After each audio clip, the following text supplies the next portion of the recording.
প্রতিদিন এক নতুন গল্প, আর প্রতিটা গল্পের মধ্যেই লুকিয়ে আছে রোজ একটা ভয়।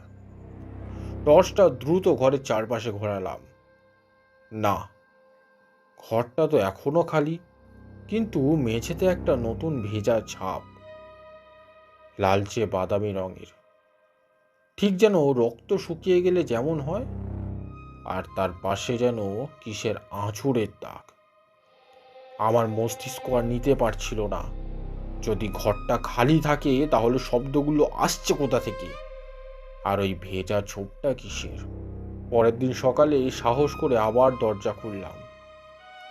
ছোপটা নেই, মেঝেটা একদম পরিষ্কার। আমার মনে হলো আমি কি পাগল হয়ে যাচ্ছি। কিন্তু ওই রাত দুটোই শব্দগুলো আবার ফিরে এলো, কিন্তু এবার আরো তীব্র, আরো ভয়ঙ্কর।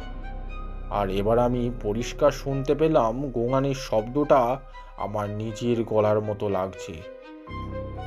ভেতরে যেন কেউ আমারই আর্তনাদ করছে, আর সেই ঘষার শব্দটা যেন কিছু একটা টেনে নিয়ে যাচ্ছে। আর সেই কিছু একটা আমি নিজেই। আমি ভয়ে কাঁপতে কাঁপতে দরজার ফুটোয় উঁকি মারলাম। ঘরের ভিতরের দৃশ্য দেখে আমার আত্মারাম খাঁচা ছাড়া হওয়ার জোগাড়। ঘরটা এখনো খালি, কিন্তু সেই খালি ঘরের মাঝখানে একটা ছায়া মূর্তি, ঠিক আমারই মতো দেখতে, মেঝেতে এসে পড়ে আছে। তাকে কেউ টেনে নিয়ে যাচ্ছে। তার দেহটা রক্তাক্ত, ছিন্ন ভিন্ন, আর সেই ছায়া মূর্তিটা যন্ত্রণায় গোঙাচ্ছে আর আমার নাম ধরে ডাকছে, অর্ণব, অর্ণব, বাঁচা, বাঁচা আমাকে। আমি বুঝলাম এই রুমটা খালি নয়, এই রুমটা হলো সময়ের এক ফাঁদ, আমার ভবিষ্য মৃত্যু। প্রতি রাতেই এইখানে বারবার অভিনয় করা হচ্ছে। আমার ভবিষ্যৎ সত্তা, আমারই মৃতদেহ এই খালি ঘরে প্রতি রাতে তার শেষ মুহূর্তগুলো পুনরাবৃত্তি করছে। আর আমি বর্তমানে অর্ণব সেই বিভৎস দৃশ্যের একমাত্র দর্শক। আমার পায়ের নিচ থেকে মাটি সরে যেতে লাগলো। সিলিংয়ের উপরের আতঙ্ক আর এই স্টোর রুমের ভেতরের ভবিষ্যৎ, দুটোই যেন আমাকে ঘিরে ধরছে।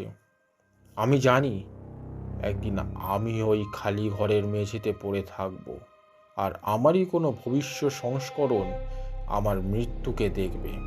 হঠাৎ বাইরে থেকে একটা খটখট শব্দ হলো, যেন ট্রেনের চাকার আওয়াজ। আমি চমকে উঠলাম। এই নিরিবিলি জায়গায় কিসের ট্রেন? জানলায় উঁকি দিয়ে দেখলাম বাইরে কুয়াশায় ঢাকা রাত, কিন্তু শব্দটা আরো স্পষ্ট হচ্ছে, যেন একটা ট্রেন স্টোর রুমের পাশ দিয়ে ছুটে যাচ্ছে। একটা লোহার ঘষা লাগার তীব্র আওয়াজ আর ইঞ্জিনের শীষ। আমি জানি এই বাড়ির কাছাকাছি কোনো রেল লাইন নেই। তাহলে এই আওয়াজটা কিসের? স্টোর রুমের ভেতর থেকে আসা গোঙানিটা আরো তীব্র হলো, যেন ট্রেনের আওয়াজের সাথে পাল্লা দিয়ে। আমার মনে হলো আমার ভবিষ্য মৃতদেহটা কি কোনো এক ভুতুড়ে ট্রেনের তলায় চাপা পড়েছি, নাকি সেই ট্রেনটা আসছে আমাকেও নিয়ে যাওয়ার জন্য। আমি চোখ বন্ধ করে নিলাম। রাত 2:01। শব্দগুলো থেমে গেল। আমি আর শব্দ শুনতে চাই না। আমি আর সেই খালি ঘর দেখতে চাই না। আমি কেবল একটা জিনিসই চাই, এই অনন্ত বিভীষিকা থেকে মুক্তি। কিন্তু মুক্তি কি আছে, নাকি আমি ইতিমধ্যেই ভবিষ্যতের ফাঁদে পড়ে গেছি, যেখানে আমার মৃত্যু বারবার ঘটে চলেছে? আজকের ভয় এখানেই শেষ নয়, কারণ কাল আবার আসবে রোজ একটা ভয় সিরিজ।